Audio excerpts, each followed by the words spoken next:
उस टाइप का लग रहे हैं, या आपके समाज में हम कुछ कर पा रहे हैं, वो हक अगर देना चाह रहे हैं तो आप लोग तैयार रहिए, हम भी तैयार हैं। आजकल जो हो रहा है समाज में, रहने को घर नहीं है, उसके पास आए दिन समस्या आ रही है, बहुत सारी रुकावटें आ रही है।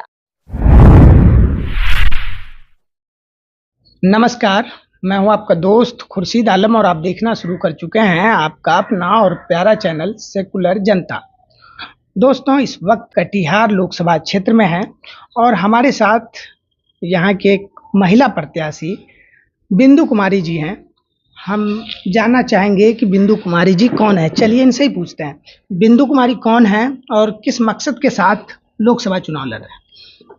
मेरा नाम बिंदु है और मैं आजमनगर प्रखंड की रहने वाली हूँ, और हम समस्या को देखते हुए हम इलेक्शन का निर्णय लिए हैं चुनाव लड़ने के लिए, ताकि जो आजकल जो हो रहा है समाज में, बहुत लोग आए हैं, जीत के भी गए हैं, पर समाज में कुछ ऐसा कुछ मुझे नहीं दिखा है जो हमको लग रहा है कि हम अगर इस लाइन में आए हैं या हम कुछ करना चाह रहे हैं किसी पब्लिक के लिए, ज़्यादातर तो उन महिलाओं के लिए जिनके पास की रहने को घर नहीं है, उसके पास आए दिन समस्या आ रही है, बहुत सारी रुकावटें आ रही है, आए दिन देखते हैं ना, कभी घर में मर्डर हो जाता है, बहुत सारी ऐसी समस्या है। उन चीज़ों को देखते हुए हमने चुनाव लड़ने का निर्णय लिया है। आपने महिलाओं की समस्या बताया, आप खुद महिला हैं जी। महिला एम्पावरमेंट के लिए क्या प्लान है आपके पास? मेरा एक प्लानिंग है, आपने सवाल अच्छा किया है।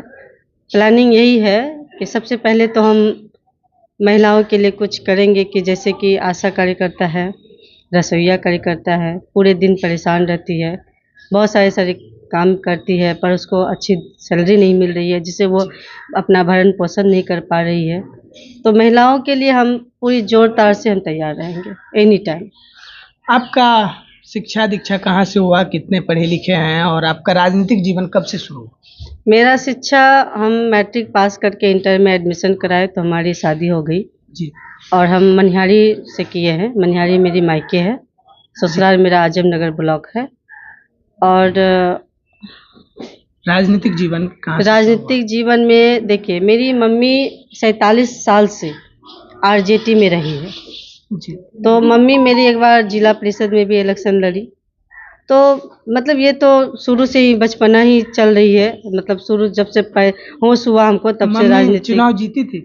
नहीं, मम्मी मेरी कुछ वोटों से हार गई थी, लेकिन समाज से भी है, आज भी है, समाज से भी है। लोकसभा चुनाव बहुत बड़ा चुनाव होता है, इसमें आप जो है फाइट कर रहे हैं, किस उम्मीद के साथ? क्या लगता है कि आप जीत पाएंगे? क्योंकि बहुत सारे कैंडिडेट किसी को जिताने और हराने के लिए भी मैदान में होते हैं। जी नहीं, ऐसा तो कुछ नहीं है जी। क्योंकि हम जीतना और हारना तो सोच के हम इलेक्शन नॉमिनेशन नहीं किए हैं, हम तो डायरेक्ट फील्ड में उतरे हैं, क्योंकि हम कुछ करना चाह रहे हैं, समाज के लिए कुछ करना चाह रहे हैं, गरीबों के लिए कुछ करना चाह रहे हैं। जो विकास नहीं हो रहा है उस पर हम जोर डालना चाह रहे हैं, तो इसके लिए तो कुछ बनना पड़ेगा, कुछ आगे चलना पड़ेगा। आपका जो पार्टी है जी, इससे ही क्यों चुनाव लड़ रहे हैं? आपने लड़ने का सोचा क्योंकि बड़े बड़े पार्टी है, आरजेडी, इंडिया गठबंधन, एनडीए, ये लोग मुख्य फाइट में होते हैं। आप एक छोटी पार्टी से चुनाव लड़ने के लिए आए हैं, कहीं किसी के बहकावे में तो नहीं आए हैं जिससे कि किसी को फायदा या नुकसान हो? नहीं नहीं, ऐसा कुछ नहीं है। पहले हम आरजेटी से थे जी। आजमनगर के प्रखंड में हम प्रखंड अध्यक्ष थे, पिछड़ा वर्ग से।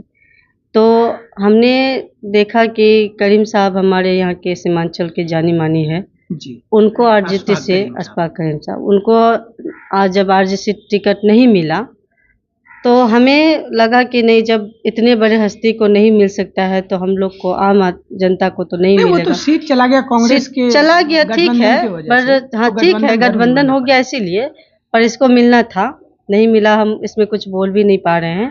इसलिए हमको समाज शक्ति पार्टी ने अपनाया, उसने मुझे टिकट दिया, मान सम्मान दिया, उसने कहा जाइए मैदान में लड़िए, हम आपके सपोर्ट में हैं।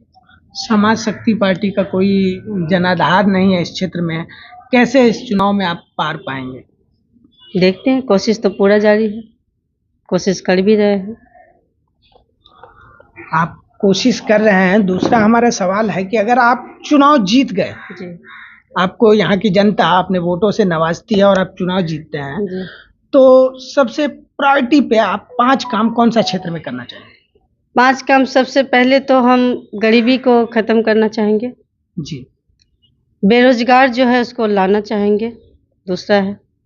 तीसरा है जो कि हाँ, थाने में लोग जैसे गरीब लोगों के साथ जो मर्डर हो जाता है, हत्या होती है, आए दिन ये सब होते जा रहा है, वो चीज़ को ख़त्म करना है। समाज का जो एक सेवाकर्ता होता है वो करेंगे और ज़्यादातर शिक्षा पे ज़्यादा ध्यान देंगे।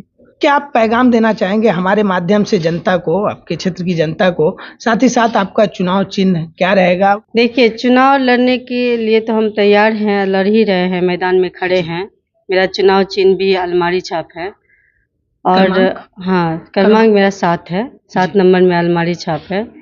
तो देखिए, जनता जनार्दन होता है। हम तो जनता को यही कहेंगे कि आपने हर बार हर लोगों को चुना है, एक बार इस बार देखिए, अगर उस टाइप का लग रहे हैं या आपके समाज में हम कुछ कर पा रहे हैं, वो हक अगर देना चाह रहे हैं, तो आप लोग तैयार रहिए, हम भी तैयार हैं।